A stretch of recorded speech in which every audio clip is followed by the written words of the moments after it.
Colonel Mbo, l'histoire d'un héros oublié. Bonsoir à toutes et à tous. Je suis honoré de vous retrouver nombreux aujourd'hui pour ce troisième épisode de votre podcast On ne cesse pas d'apprendre. Je vous invite aujourd'hui à plonger dans l'histoire de l'un des figures marquantes de l'aviation militaire congolaise, en l'occurrence le colonel Mbo. Découvrons alors ensemble qui il était, ce qu'il a accompli pour la nation et les circonstances tragiques de son décès. Dans l'histoire de l'aviation militaire zaïroise, certains noms résonnent encore comme des légendes. Parmi eux, figure celui du lieutenant-colonel Mbo Isapango Wakanzeka Léon. Pilote d'exception, acrobate du ciel et héros national. Pendant plusieurs années, son talent et son courage firent de lui l'un des pilotes les plus admirés d'Isaïe. Pour toute une génération, il incarnait la puissance des ailes zaïroises et le prestige de la force armée zaïroise.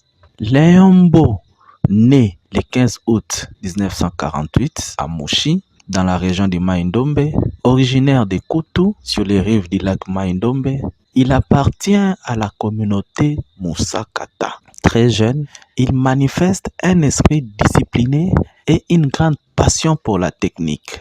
En 1967, il obtient un diplôme en électronique, une formation qui lui ouvrira plus tard les portes de l'aviation militaire. Sur le plan familial, le colonel Mbo mène également une vie stable et respectée. Marié à Pauline, il devient père de plusieurs enfants et construit autour de lui une grande famille profondément attachée à ses valeurs de travail, de discipline et de patriotisme. Il devient père de plusieurs enfants et construit autour de lui une grande famille profondément attachée à ses valeurs de travail, de discipline et de patriotisme. Comment s'est-il engagé dans l'armée? À la fin des années 1960, alors que le jeune Congo indépendant cherche à moderniser ses forces armées, Léon Mbo décide de s'engager dans l'armée. Il rejoint la base aérienne de Ndolo où il suit une formation de triage aérien. Très vite, ses supérieurs remarquent son intelligence, sa rigueur et ses aptitudes exceptionnelles. Grâce à ses performances, il est sélectionné pour poursuivre une formation militaire en Italie.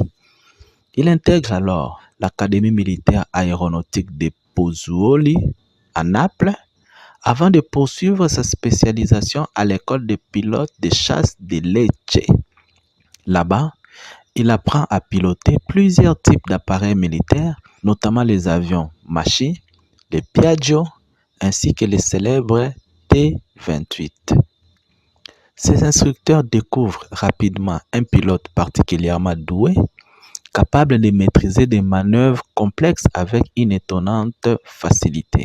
Après plusieurs années de formations intensives, le colonel Mbo retourne au Congo en 1970-1970.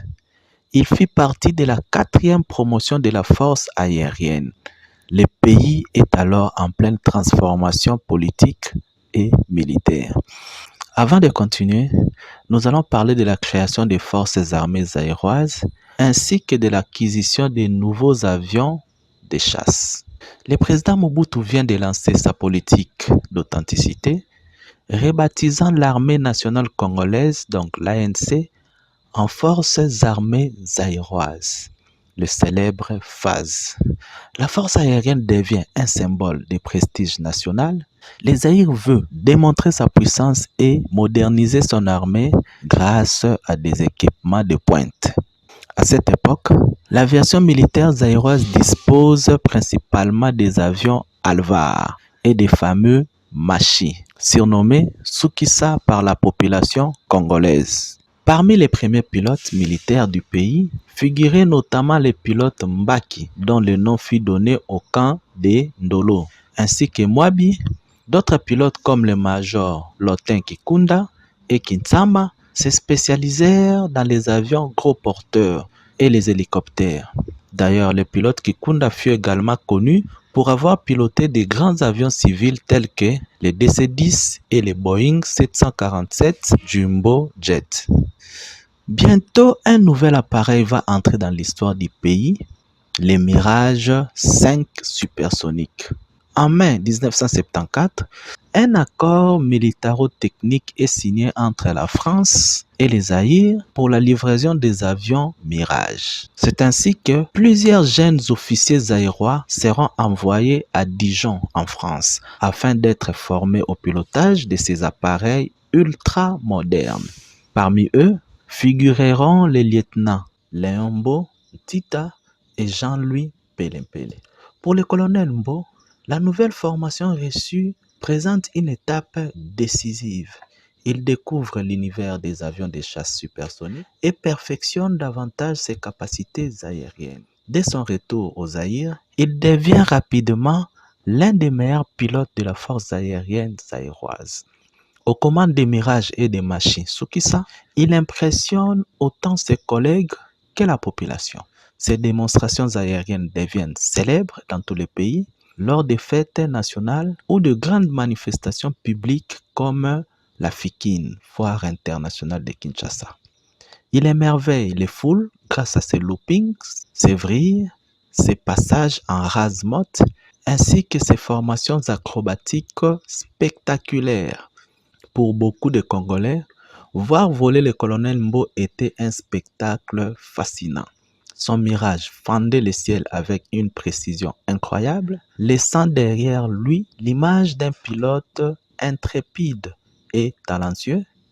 Il devient progressivement une véritable icône nationale. En tant que pilote, derrière toutes ces démonstrations aériennes se cachait aussi un militaire expérimenté et courageux. Il participa activement aux guerres du Chaba où il se distingua par son professionnalisme, son expérience et sa maîtrise des avions de chasse qui firent de lui l'un des officiers le plus respectés de l'armée zaïroise. En juin 1983, il prend également part à l'intervention militaire zaïroise au Tchad pour soutenir le président Hissène Habré contre les forces soutenues par la Libye. Là encore, ses compétences de pilote sont mises à contribution dans un contexte particulièrement dangereux. Avec les années, le colonel Mbo va évoluer progressivement vers l'aviation des transports. Après une formation complémentaire à la base d'Njili en 1986, il devient commandant à bord sur l'imposant Hercule C-130 en 1988. Ces gigantesques avions militaires, surnommés Libumundunda par les Congolais à cause de leurs tailles impressionnantes. Il assurera de nombreuses missions logistiques au Zaïre ainsi qu'à l'étranger. Même dans cette nouvelle fonction, le colonel Mbo conserve sa réputation de pilote calme, expérimenté et extrêmement professionnel. Le destin allait brutalement interrompre sa carrière. C'était un certain 19 avril 1990, donc 1990, alors qu'il se trouve en congé, il est rappelé d'urgence pour une mission officielle vers Guadeloupe. Ces jours-là, il doit porter un Hercule C-130 et plusieurs véhicules. À ses côtés se trouvait le commandant Bedengama. Peu après le décollage de l'aéroport d'Njili, un grave problème mécanique survient. Une pale de l'hélice du moteur numéro 3 va se détacher soudainement et va frapper violemment le moteur numéro 4. L'avion devient extrêmement difficile à contrôler. Dans le cockpit, le colonel Mbo tente immédiatement de stabiliser l'appareil afin d'effectuer un atterrissage d'urgence. Mais l'altitude est trop faible. Malgré tous les efforts, les pilotes perdent progressivement le contrôle du C-130. L'avion finit par s'écraser à Kinkole, à quelques kilomètres seulement de l'aéroport. L'impact est terrible. Le train d'atterrissage avant se brise et les réservoirs explosent dans un immense incendie. Jusqu'aux dernières secondes, les deux pilotes essaient désespérément de sauver l'appareil et ses occupants. Selon plusieurs témoignages, La cabine est rapidement envahie par la fumée et les flammes. Le colonel Mbo aurait crié: l'avion est en feu, la fumée envahit la cabine, la porte est bloquée. Puis, dans un dernier appel bouleversant: Tokufi, Tokufi, ah Seigneur, Tokufi Kaka. Le bilan officiel fait état de 20 morts et 4 blessés, dont une fillette de 4 ans. Lorsque les secours arrivent sur les lieux du drame, plusieurs victimes ont déjà succombé aux flammes. Parmi les rares survivants figure le lieutenant aviateur Diamobeni Funa, navigateur à bord de l'appareil. Son témoignage marquera profondément l'opinion publique à Kinshasa. Le décès du colonel Mbo provoque une immense émotion dans tout le pays. Ses collègues, ses proches et de nombreux Congolais pleurent la disparition d'un homme considéré comme l'un des meilleurs pilotes d'Afrique de son époque. Les militaires morts dans l'accident sont enterrés avec honneur à la base Mbaki de l'aéroport de Ndolo. Que sont devenus ces enfants? Après sa disparition, la famille du colonel Mbo traverse une période extrêmement difficile. Selon plusieurs témoignages, le président Mobutu aurait pris en charge les déplacements de sa femme ainsi que les enfants pour un pays d'Europe. D'autres sources indiquent que la veuve Pauline aurait dû vendre ses bijoux afin de financer le départ de la famille vers la France. Installée plus tard dans la ville d'Arras, elle et ses enfants connaîtront de nombreuses épreuves avant de retrouver une certaine stabilité. Nous allons faire un clin d'œil aux autres pilotes de la phase qui ont survolé les ciels zaïrois ensemble avec le colonel Mbo.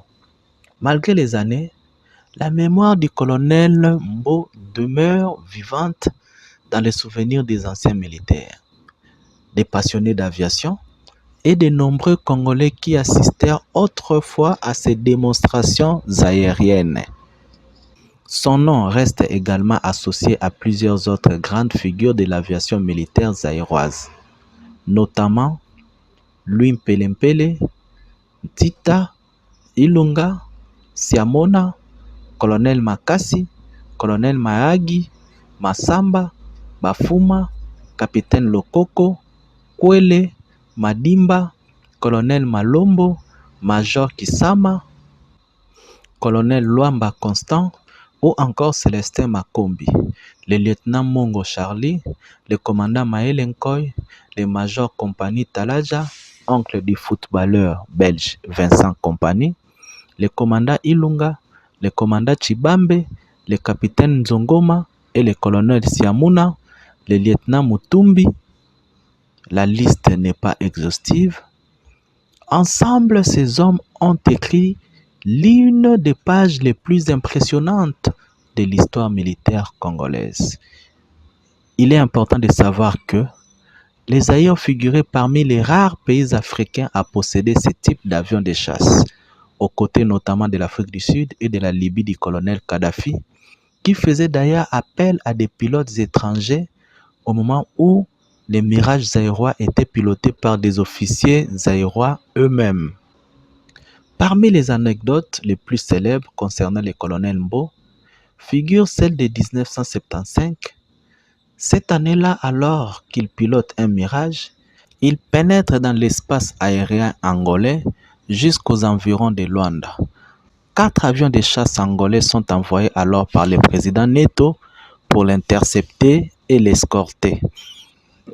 Mais grâce à son habileté exceptionnelle, le colonel Mbo parvient à tromper ses poursuivants et à regagner Kinshasa après une manœuvre très spectaculaire. Cette histoire renforcera encore davantage sa réputation de pilote audacieux et presque insaisissable.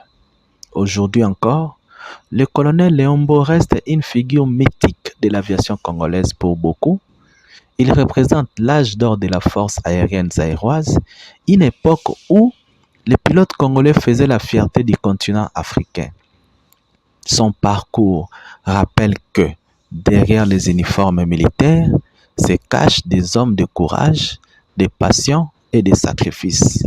Le colonel Mbo ne fut pas seulement un pilote, il fut aussi un symbole d'excellence, de discipline et de patriotisme. Une étoile du ciel zéro s'est éteinte en 1990, mais son souvenir continue encore de voler dans la mémoire collective congolaise. Chers auditeurs, c'était un vrai plaisir de vous savoir nombreux à nous suivre aujourd'hui.